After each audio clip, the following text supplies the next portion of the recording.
So the votes are in for the next classic WWE pay-per-view review, and the winner with 46% of the votes, this is a very close race, is King of the Ring 2002.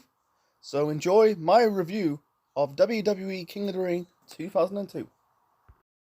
What's up, my Central Units? It's the Central Man here, so back again with another classic WWE pay-per-view review. So we're getting close to the 20th anniversary of a pay-per-view I'm going to review right now. That is King of the Ring 2002 at the Nationwide Arena in Columbus, Ohio on the 23rd of June 2002. The attendance for the show was 14,198. King of the Ring 02 received about 320,000 pay-per-view buys, a really downgrade than the 2001 King of the Ring pay-per-view. That was the final King of the Ring pay-per-view under the WWF name. The main event of that show was a triple threat match for the WWF Championship. Stone Cold Steve Austin defended the belt against Chris Benoit and Chris Jericho. And also on that same night, you had Kurt Angle versus Shane McMahon in a street fight. That was infamous of the whole glass situation. It was supposed to be Angle suplex Shane through the fake glass. The fake glass was supposed to be made out of sugar glass, but instead I think it was the legitimately real glass window. I think it was made out of bulletproof or plexiglass, so Shane got hurt. I think King of the Ring 01 was, maybe it's the first or maybe it's before the start of the Evasion storyline. But anyway, so King of the Ring 2001 received about 445,000 PPV buys. Wow, it's dropped a bit. One got 445,000 PPV buys, and the other got 320,000 PPV buys. King of the Ring 2002 was the 10th annual King of the Ring pay-per-view in the company's history. They've been doing it since 1993. King of the Ring as a pay-per-view. This show is memorable for three things. Sorry, by the way. So, yeah, this show is memorable for three things. First off, this is the first King of the Ring pay-per-view under the WWE name. And also they did like this advert says, get the F out, because it's been a month since, the names change. This is the first King of the Ring pay-per-view since the start of the brand split. And sadly, this is the final King of the Ring pay-per-view in the company's history. Yeah, I don't count 2015. That was a two-night event. They've never done another King of the Ring pay-per-view ever since, and this was the last King of the Ring tournament for 4 years. We'll get to more details of that later on in this review. So, like I said, the first King of the Ring pay-per-view under the WWE name, the first King of the Ring pay-per-view since the start of the brand extension, and the last King of the Ring pay-per-view in the company's history. Anyway, so the commentators for the show are Jim Ross and Jerry the King Lawler. So what's going on? What's happening? So this show took place after the whole Stone Cold Steve Austin situation. So his final match in the company, pay-per-view match actually. It was at Judgment Day 2002. The previous month, it was a handicap match between Ric Flair and The Big Show. Originally, it was supposed to be featuring Eddie Guerrero because, Flair, Austin was feuding with Flair for months now. And you had the return of, Chris Benoit, came back since the neck injury. He suffered a neck injury. I think it was at TLC 3 on SmackDown the previous year in 2001. He came back, Eddie and Benoit aligned themselves to Ric Flair. So, yeah, originally it was supposed to be, Austin and Eddie supposed to be feuding because I think it was Austin's idea to feud with Eddie because it basically elevated his stock. But, like, a few weeks, or really 2 weeks prior, on an episode of Raw, Austin was on an episode of Raw, it was scheduled to have Austin faces Brock Lesnar in a qualifying match of the 2002 King of the Ring tournament. But Austin disagreed. He doesn't want to do the job to Lesnar without any build. It's a shame we never got that match, because they both wear black boots and black trunks. But, Austin totally disagreed about this. Why you put Austin in a qualifying round of a King of the Ring tournament? Because he already won it in 1996. He's already a megastar at this moment in point. So, totally against the whole idea without any build. So Austin took his ball and went home. Did the walkout, and then they kind of buried Austin on commentary, and they changed plans on what's the situation with Austin. We'll get to more of a match. I'm going to talk about it later on in this review. So that's a bit of an update. Austin did the walkout because he doesn't want to do the job of Brock Lesnar. So he came back in 2003, did the match with Bischoff at No Way Out, and then his final match for 19 years against The Rock at WrestleMania 19. So before we get to the matches on the show, there's one segment I'm going to talk about. It's between Booker T, Goldust, and The Rock. You had Goldust dressing up as The Rock. I thought it was on a Raw or SmackDown, but no, it's on the show.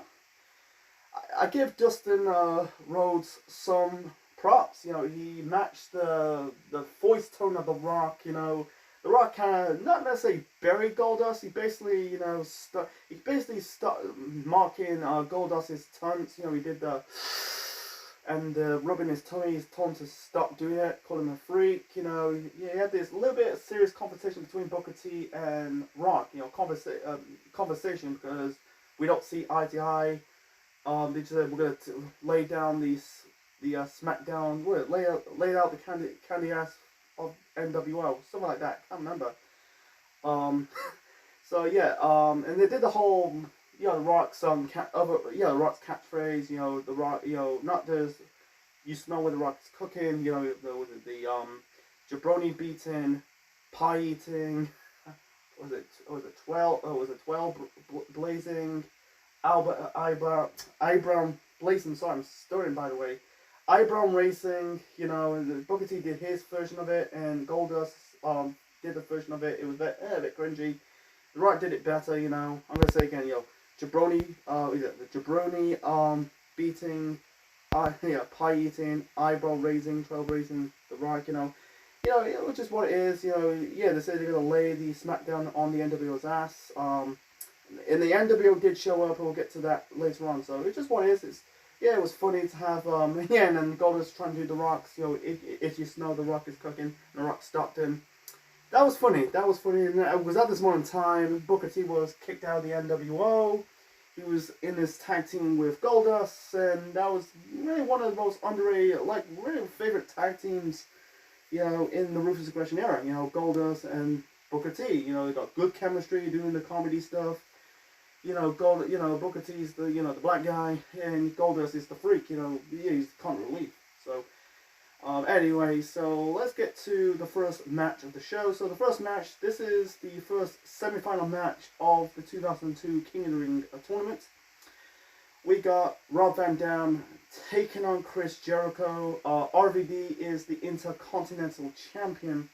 I think he could be Eddie Guerrero. I think it's in a ladder match on Raw. I think it was after Judgment Day. I think it was a ladder match. I think it was a ladder match on Raw. So this tournament is based around SmackDown versus Raw. You got it's basically Raw versus SmackDown. Like I said, this is the first King of the Ring tournament since the formation of the first brand split. So the match between Jericho and RVD was fucking good. I really like this match. Back and forth between both RVD and Jericho. It was very fast pacing. I think one moment Jericho was going for his flying drop kicks, and then RVD did a springboard plancha. He did his kick off the top rope. In the end, RVD got the victory. He hit, I think he hit Jericho with, I think it was a 5-star frog splash for the win. And then you got Jerry the King Lawler came out with his commentary era to interview RVD, and RVD says it doesn't matter if it's Brock Lesnar, Test, or Godzilla. And then afterwards, Jericho attacked RVD, locked in with the walls of Jericho, and then you got the suits and ties, and the referees broke away from Jericho because he's locking out, trying to break the hold off Jericho. And I think this is set up. I think they did feud with the Intercontinental title because, like I said, because they only had 4 championships or 5 championships. You got the Undisputed WWE Championship. You got the Intercontinental Championship. I think you got the European and Hardcore Championship. And then you got the women's title, and then you got the World Tag Team Championships. No, what is it? The World Tag Team Championship? I think it was the WWE Tag Team Championships. Yeah, and later on, yeah, they got rid of both the European and hardcore titles, and introduced the WWE Tag Team Championship. So man, it's like yeah, and the following year they introduced the United States title. Oh yeah, I forgot the cruiserweight titles. Yeah, so you got about like 6 championships in the company. So yeah, it was the beginning of the brand splits. You know, you had just singles titles. You had guys, you know, represent a brand going to jump ships of Raw and SmackDown as the champion, and then when they bring in a lot of championships, you know, you got like you had like throughout the first brand split, you had the world title on the red brand, the WWE Championship on the blue brand, and then vice versa in the second half of the period, the WWE title was on the red brand and the world title was on the blue brand. So yes, I'm giving you some trivia.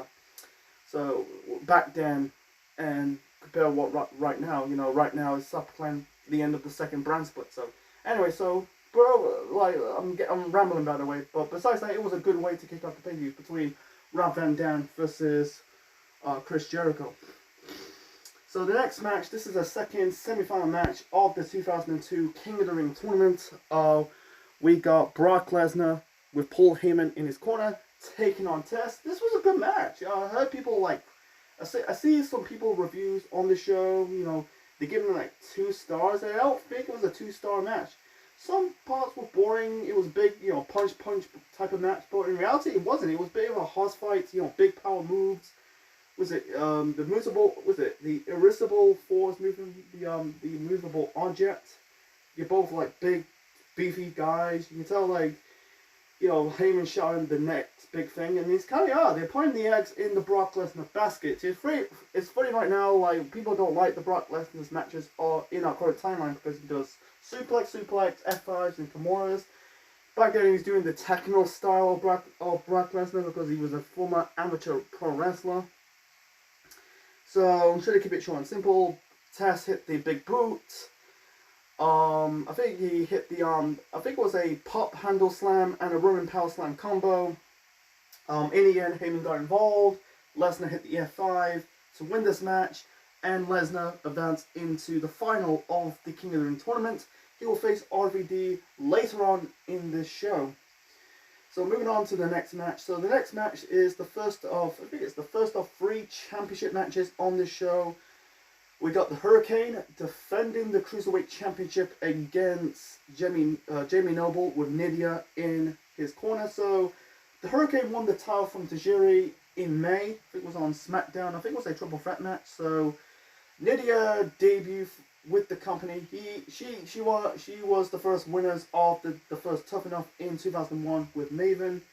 She's like Noble's like kayfabe girlfriend. They were doing the whole trailer park couple, and yeah, ended up like stealing like Hurricane's mask and cape.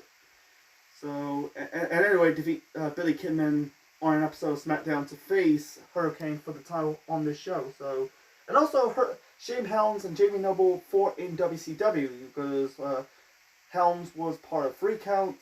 And Noble was part of the Young Dragons. So the match between Noble and Hurricane, good match. It was a fun match for what it is. Nidia did get involved.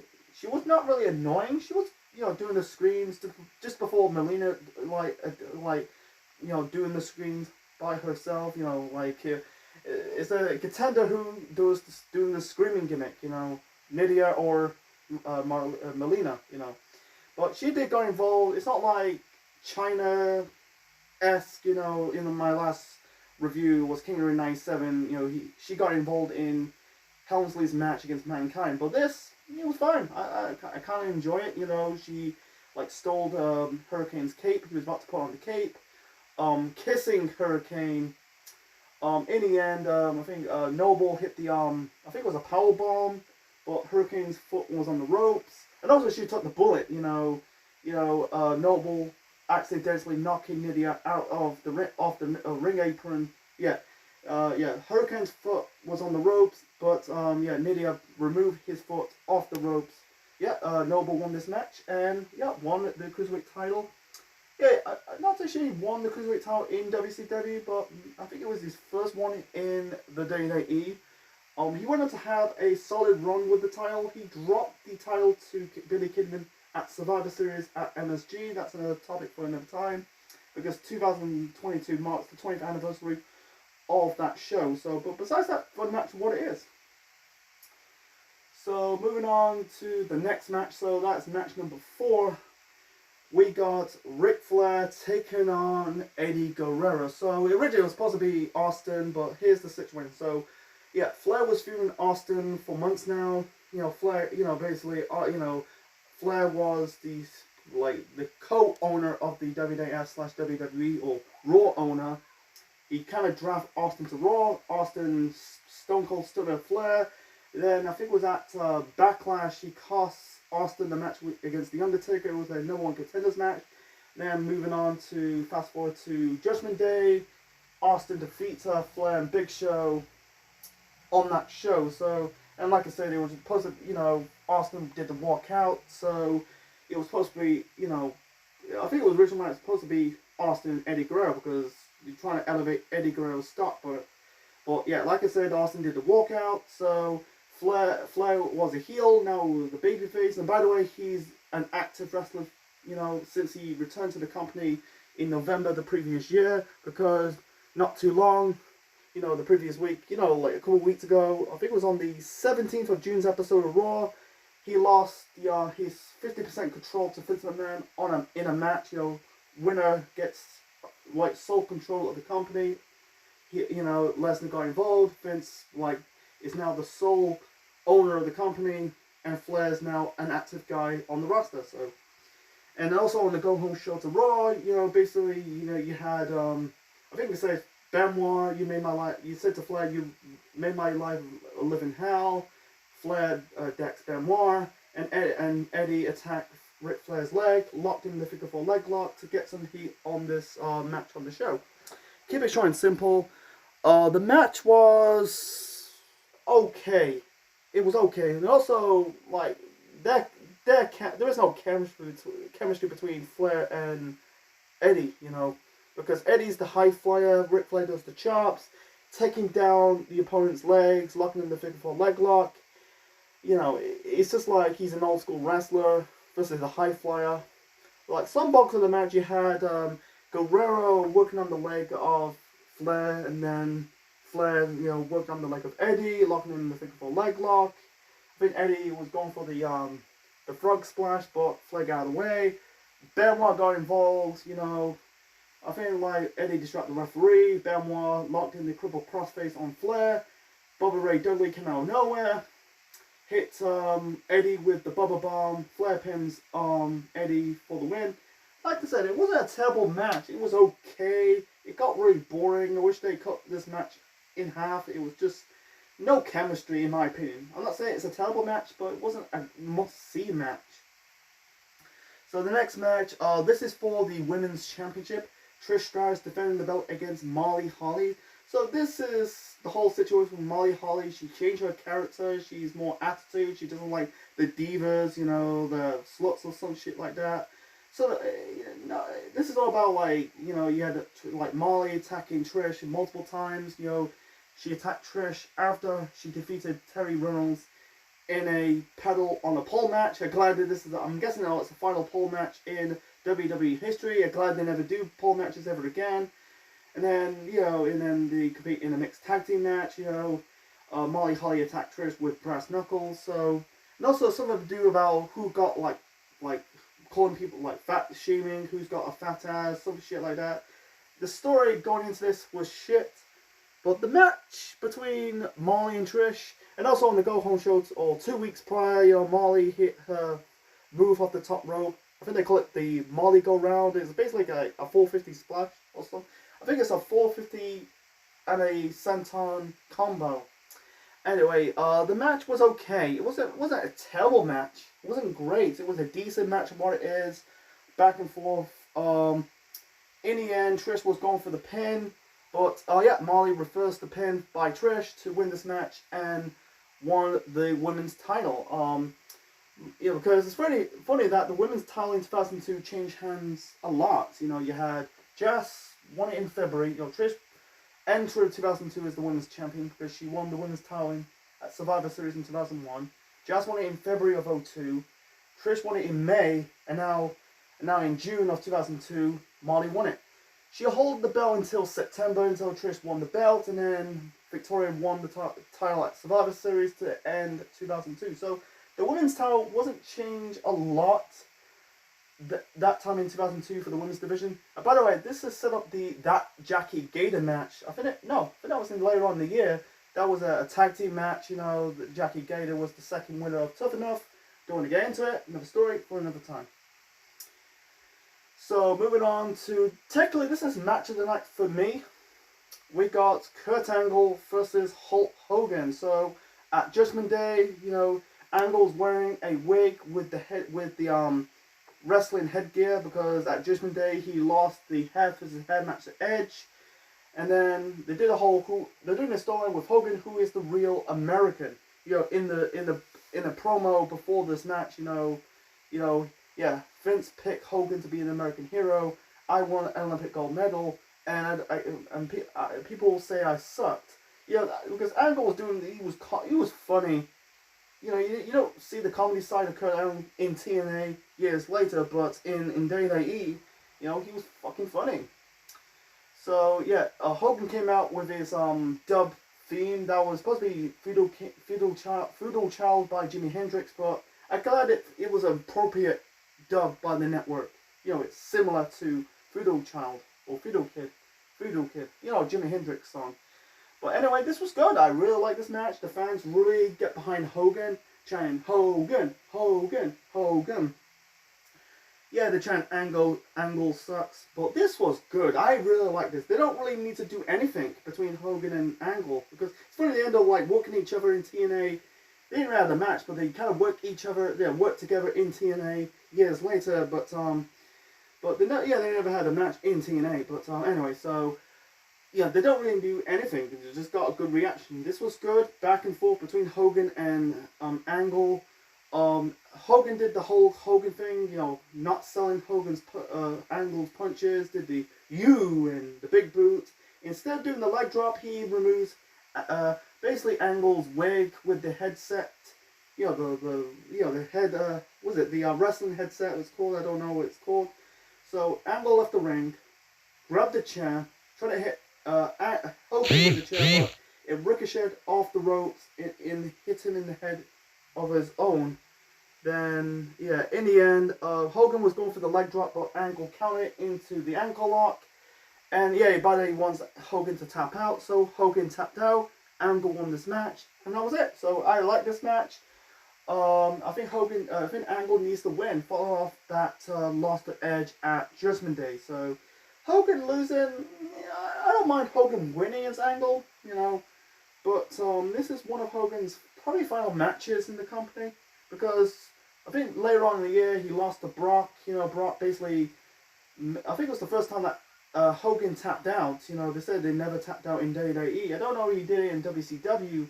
I know he tapped out in TNA. Follow like Sting tapped Hogan with the Scorpion Death lock. No, did it? I think he did tap out in WCW, but not in the WWE. So yeah, on an episode of SmackDown, you had Brock basically locked in the bear hug. That's the way to win off Hogan off the storyline in 2002. Came back in 2003, feuding with Vince McMahon. I think he won the tag team titles with Edge. I might be wrong about this. I'm not really sure. I might check. Yeah, I think he did. It's been a long time. I see it like in Edge's tribute when he retired in 2011 that there's a video package of him and Hulk Hogan. I think they won the tag team titles. I'm not really sure about it. So anyway, so that's match number 5, I think. So moving on to the next match. So the next match, boy,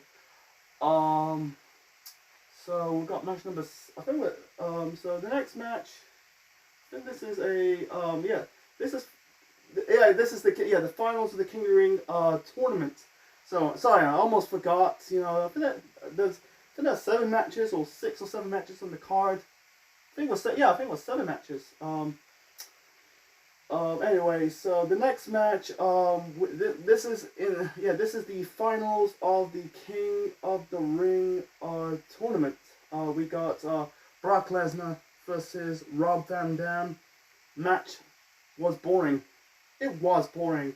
Let's be real. So, yeah, it was a boring match. It was 5 minutes. It was short, but I think it was boring. The whole bulk of the match, it was basically.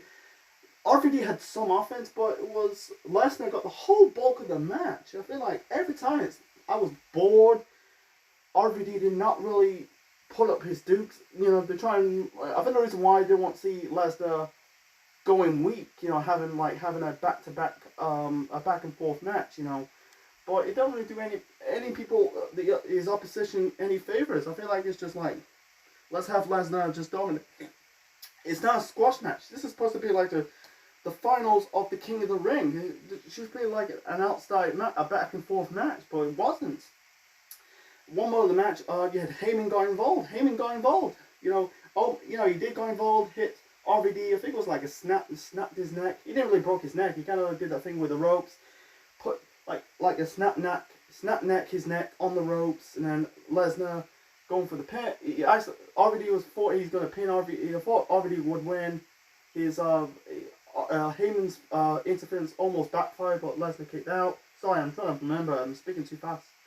Yeah, I'm trying to remember and also speaking too fast at the same time. So anyway, so in the end, Lesnar, I think he hit the F5 onto RVD to win this match. Yep, and Brock Lesnar is the final King of the Ring winner for 4 years. Instead of wearing the king's crown and the king's crown, the cape and the scepter, I think he's the first person since Austin did it, because Austin didn't like entering, you know, wearing no crown and cape and holding the scepter. You know, yeah, it looks goofy, but by the way, the winner. By the way, the winner of this match, you know, between RVD and Brock Lesnar, the winner of the King of the Ring tournament will face the Undisputed Champion at SummerSlam. So who might be? Who will be the Undisputed Champion? So yeah, moving on to the main event, folks. So the main event, we got, yeah, The Undertaker defending the Undisputed WWE Championship against Triple H. So Undertaker cost Triple H the WWE Champion, or the WWF Championship, at the final Backlash under the WWF name. You know, he cost the championship. You know, Taker cost Triple H the championship against Hogan at Backlash in April. Then Taker won the title from Hogan at Judgment Day. That was the first Judgment Day under the WWE name. So, and at this moment in time, Taker is like defending the title on a regular basis. He defended the title against Randy Orton. He had a mini feud with Randy Orton. This is not 2005. This is the year 2002. This is when Orton was starting out. And I forgot to mention this. In the Hogan and Angle match. You know, I think it's the first match since. Because also, like, this month marks the 20th anniversary of John Cena. So, and he had that great match against John Cena on SmackDown. So, I think it's before and after. I think it's before this match or after that match against Hogan on this show. It's one or the other. So, anyway, let's get back to this main event. So, yeah, you had Taker defending the title on a regular basis. I think it's not too long. I don't know. It's this build, or maybe it's later on, the build up to Judgment Day. Taker defeats face Jeff Hardy in a ladder match for the title. So yeah, he was defending the title on a regular basis. Triple H and Taker like beating each other. You thought this is a physical match. So anyway, so the match between Undertaker and Triple H for the Undisputed WWE Championship. Match sucked. This was not a good match. This was boring. This is the worst match of the show. 23 minutes of hell. I was completely sewn out of this match. Sewn out. Not disinterested. You know, you had the moments like punch and punch. You know, you thought it's a hog fight, but it wasn't a horse fight. It was just boring as shit. I prefer their matches they won't fight again. This is the final match for a decade later. Until the WrestleMania matches of 27 and 28. Those matches were better. I think the Hell in a Cell match was almost an hour, but it was working in a normal pace. This was a slow-paced match. I was completely bored. You had Paul Heyman on commentary because the winner of this match, yeah, you got Judgment Day, not Judgment Day, Vengeance. That was the following month's pay-per-view before SummerSlam. Yet Heyman is basically on commentary because who will face Brock at SummerSlam. Heyman was on commentary, and then The Rock came out. Because I think he was talking shit towards The Rock, and then The Rock trying to go after Heyman. Heyman jumped through the crowd. That was funny. Yeah, The Rock got involved. That really also brought this match down. He cost Triple H the match. He basically hit Triple H in the face with the chair. Triple H bleeding. And also there was a referee bump. There was Hebner. So much shit, man. Too much whistle blowing. It's not a good one. So anyway, so in the end, Taker low blow Triple H, pins Triple H, and yep, Taker retains the title because, like, between like the early parts of 2002 to right now, the title changed a lot of hands in 2002. So you had Jericho enter 2002 as the Undisputed Champion. Then Triple H won the title from Jericho at WrestleMania 18, and then Hogan defeat Triple H at Backlash. I think it was in April the following month, and then Taker defeat Hogan in the strap match at Judgment Day. So yeah, Taker retained the title was the right call. Let's go to the aftermath of this. So Taker, this is the last time Taker retains the title, because the following this whole stuff with The Rock, and by the way, after this match, The Rock, hits Undertaker with the rock bottom, and then hits him with the people's elbow, and then Triple H hits The Rock with the pedigree, and then the Undertaker chokeslam Triple H to end the show. So this whole stuff with Rock and the Undertaker, that set up a triple threat match at Vengeance the following month. And The Rock went on to win the WWE title at Vengeance in a triple threat match between him, Undertaker, and Kurt Angle. Triple H, he will never get one sniff at the WWE Championship ever again until 2007. That was at No Mercy when he won the title. And this was Triple H's last pay-per-view match as a babyface, because you can tell people not really, his run as a babyface was not getting over. I think it lost momentum after winning the Undisputed Championship and also losing the Undisputed Championship at Backlash. So he lost so much momentum as a babyface. So, and by the way, this is the last pay-per-view before they did the whole GMs. Bischoff a few weeks later debuted on Raw, become the Raw GM. Stephanie came back as the SmackDown GM. Then you had this segment, and by the way, before the main event match, we had a segment between Triple H and Shawn Michaels, because Shawn Michaels was part of the NWO, with Kevin Nash and Shawn Waltman. The Clique reunited for the first time in years, because Hall, Nash, and Pac went to WCW. Well, Pac was already in WCW. But yeah, good to see the Clique reunited, or 3/3 of the Clique, because at this moment in time, Scott Hall was no longer with the company. So, and that was the last time the NWO was as a group, because not too long, they had this match that Kevin Nash came back from injury. He suffered a bicep injury in his first match back, torn his quad. The NWO was officially no more, and you won't see Kevin Nash back until 2003. So yeah, a Vengeance, and Vengeance and the Raw after Vengeance, Triple H turned heel, turned on Shawn Michaels, and set up their match at SummerSlam, and their rivalry throughout the throughout 2000, not really much 2003, late 2003, and then 2004, set up series of Triple H and Shawn Michaels matches throughout the Ruthless Aggression era. So anyway, so this is like I said, the final King of the Ring pay-per-view in WWE history. It's a shame they never brought it back. I think the one pay-per-view kind of like filled that void was Money in the Bank. The one pay-per-view kind of like established that Money in the Bank as the replacement of the fifth pay-per-view was Money in the Bank 2011. So it's a shame they never bring it back, because recently, and this was the last King of the Ring tournament until 2006 when Booker T won it. But he won it at Judgment Day, and then after that, Regal won it on Raw, and then Sheamus won it on Raw, then Barrett won it on some event on the network in 2015. So it's a shame. I wish they'd bring back King of the Ring. It's a good pay-per-view, And yeah, they've been like, in our current timeline, they kind of overkilling the fucking King of the Ring. Basically, people with the King gimmicks. You know, it's not getting over.